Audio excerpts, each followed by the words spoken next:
headed to the North Carolina coast to shoot some lighthouses. In my photography, I tend to shoot in themes, and one of the themes that I'm working on, I've done some extensive lighthouse photography throughout the southeast of the United States. And the portion of the state that I'm headed to here in North Carolina, there's 4 lighthouses that I may be able to get some nice photos of this weekend. I'm trying to beat the sunset today in order to get some sunset pics and then some moonrise pics as well. Shoot some night shots this evening and then catch some sunrise in the morning. And depending on how the weather and the atmosphere is, pick up some shots for tomorrow evening before I leave, perhaps some sunsets. I'm spending one night here and slept most of the day today, so I can stay up most of the night tonight and catch the sunrise tomorrow, just so I can hit every lighthouse I can possibly hit. But it's about 4 hours from home, well, a little less than 4 hours from home as far as the trip goes, and you know, so I'm trying to make the most of the basically day and a half that I'll have for this. See if we can get some good images.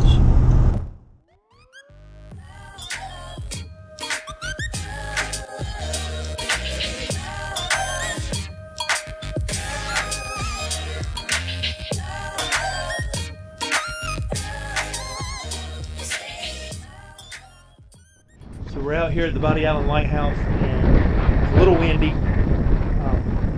Got the camera set up with a remote, and catching the sunlight hitting the lighthouse. Basically, I'm catching from the first level roof up, not the whole house. Just a different composition that you don't typically see in this. I've got it set on a 5 bracket exposure, 1 stop difference each.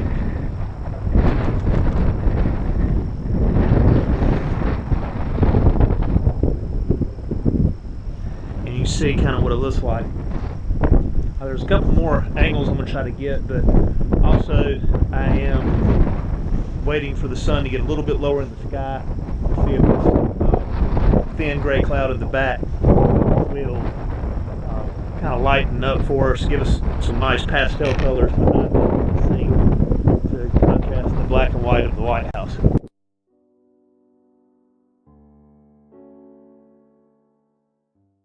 There's that glow I'm looking at for the lighthouse part of it.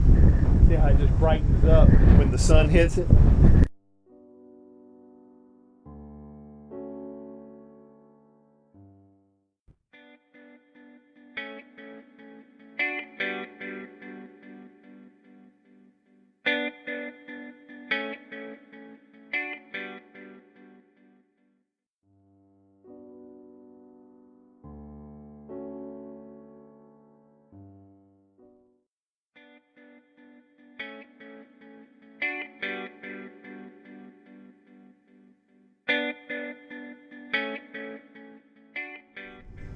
Absolutely stunning.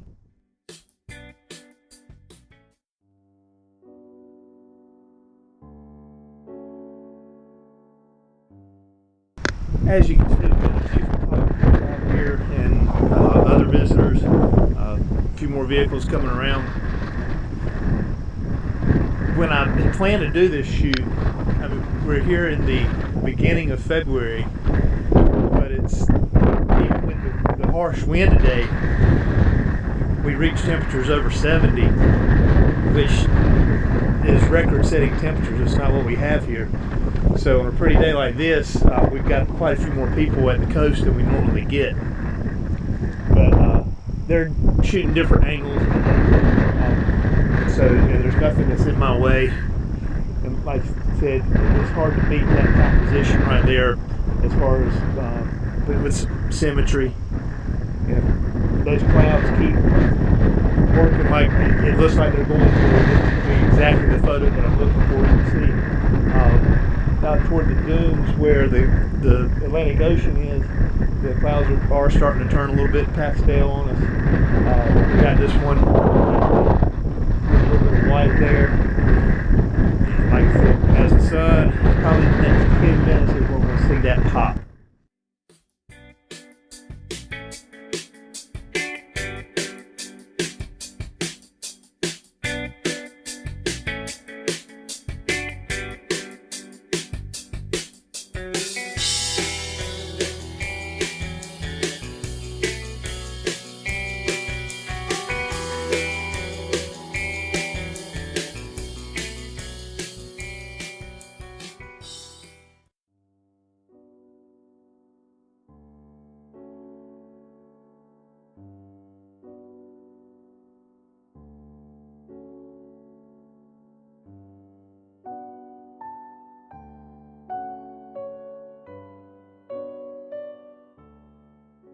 Sometimes we're able to get exactly what we're looking for. Just, look up that way. You couldn't paint a better picture than what I was looking for just then and what I was able to witness. See how everything comes out in post-production and what we can do with it there. But I think we've got a print that I was looking for. So, try to get where you can see me. The moon rise failed because of the cloud cover that was low on the horizon. I was going to go to Ocracoke, but that didn't work out either. Nor did Jockey's Ridge, with the way the clouds were and no moonrise. So I came back down to Bodie Island to shoot the lighthouse as the moon would filter through the clouds. The moon is not too bright to overwhelm a long exposure, and I had a slightly different spot than I was earlier from trying to catch the light in the lighthouse. I've got some shots with the moon, the keeper house, and the lighthouse. And now I'm just getting a few more at this angle, and in about 15 seconds or so you'll be able to see what I've got.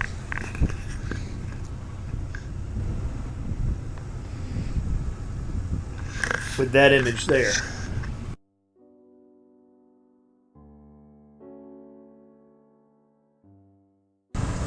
So I'm just trying to get something out of nothing tonight.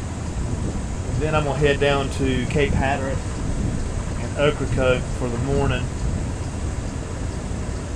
and try to get some sunrise photos there, see how that works out. I'm supposed to have light cloud cover like we got now, then we can get a good dynamic sunrise out of it. I don't know what I'll be able to get, say, for Cape Hatteras tonight. I'll play with it, but I'm satisfied with several of the images I've got today of the Bodie Island lighthouse here. There's a few good keepers.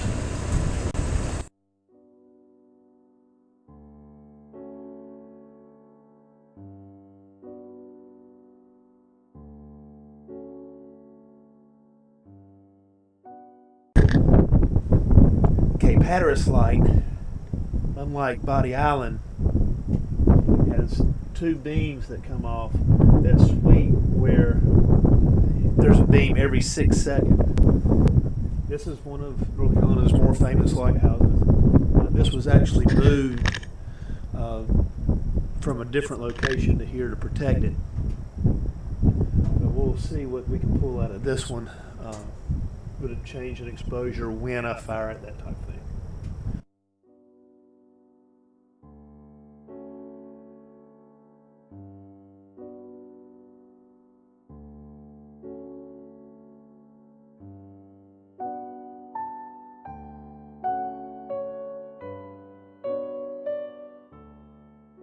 So I've got various shots of Cape Hatteras Lighthouse. The moon has been in and out. I've shot with a 1530 lens. I've got a 7200 lens on right now. Just trying for a couple more shots that I'm looking for.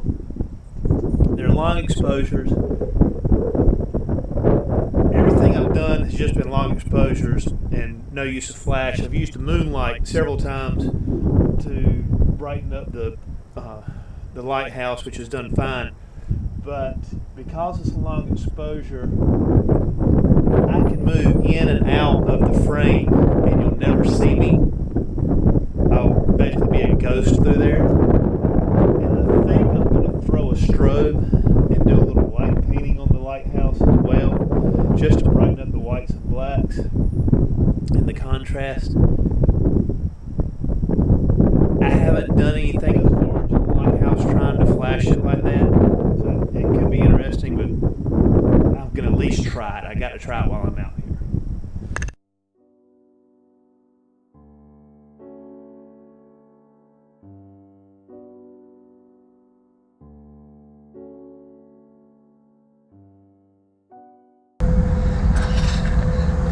So, we're off to the third lighthouse after getting some night shots at Cape Hatteras Lighthouse. The one we're headed to is Ocracoke, and the only way to get to Ocracoke, because it's on an island, is to take the ferry.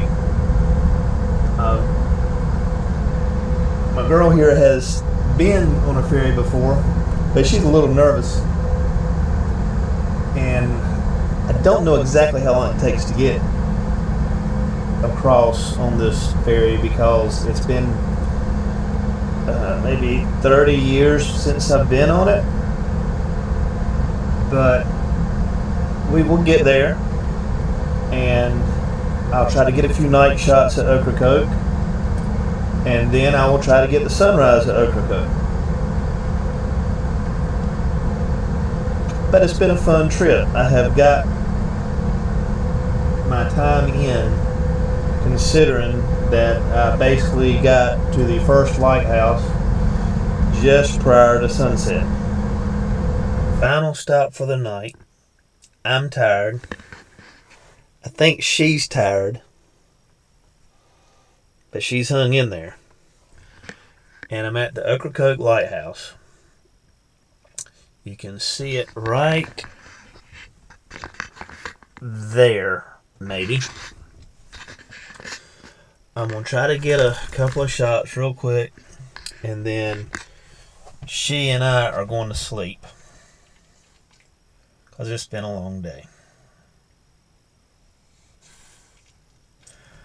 I'll let you see this lighthouse a lot better during the daylight. For now, I got to go to sleep and get these shots so that I can go to sleep.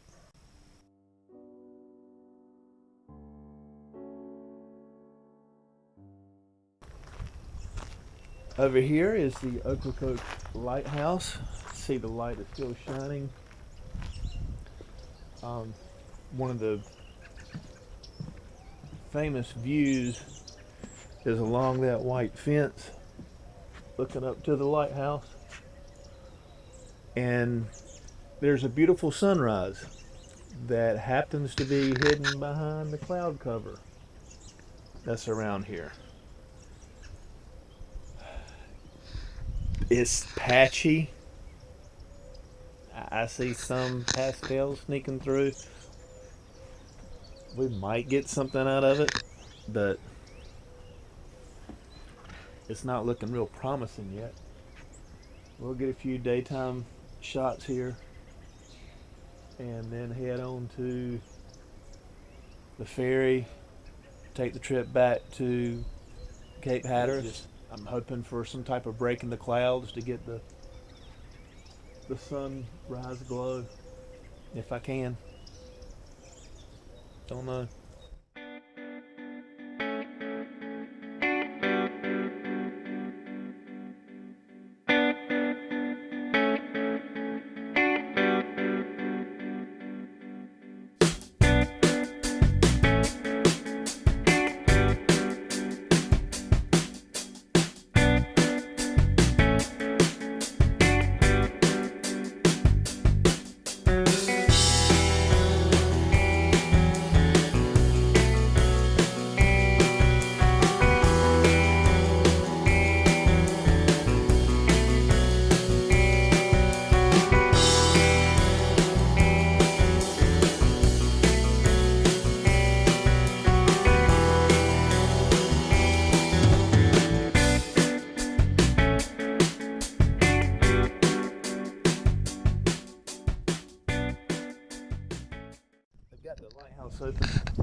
see upstairs. I don't know how it's going to work with this camera in this low light condition, but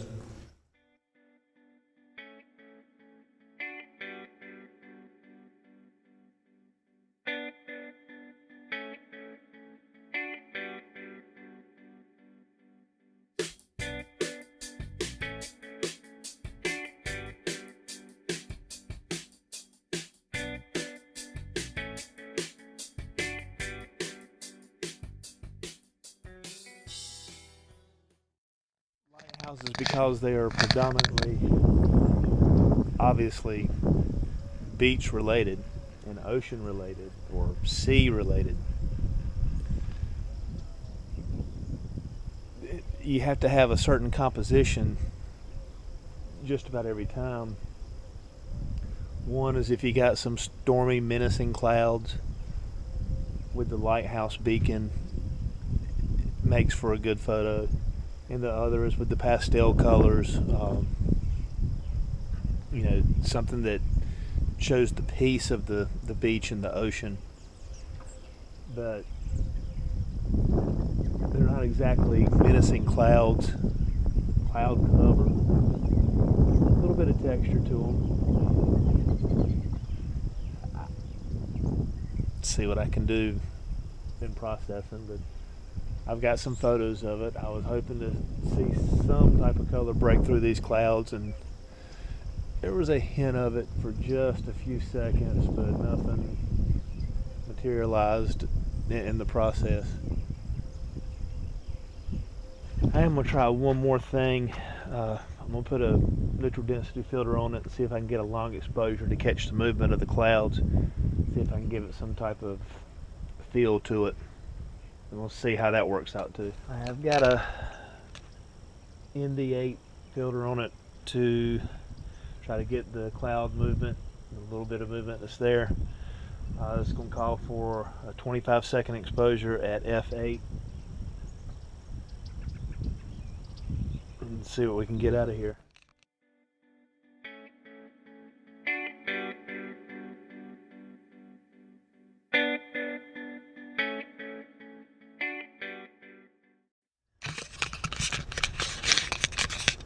I'll have to take what I've got here, because if I'm going to catch the ferry back without having to wait extra time, I'm going to have to leave now.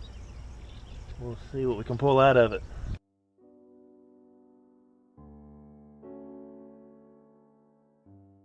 We caught the ferry, and it's just, you know, the day is not looking good as far as the cloud cover.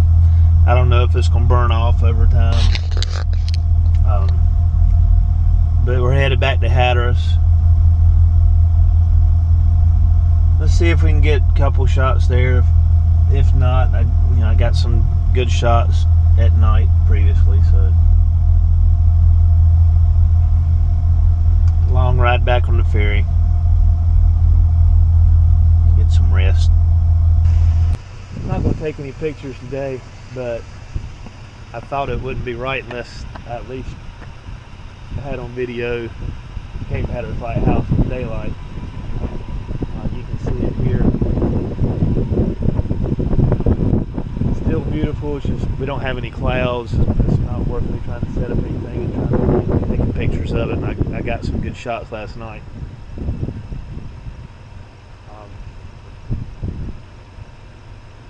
It's something to behold. Don't forget, if you like this video, click the subscribe button down below. I've got all the information as far as the equipment I've used in the description below. And if you're interested in any prints from the photos that I have gotten on this trip, links to those are below as well. Thank you for watching.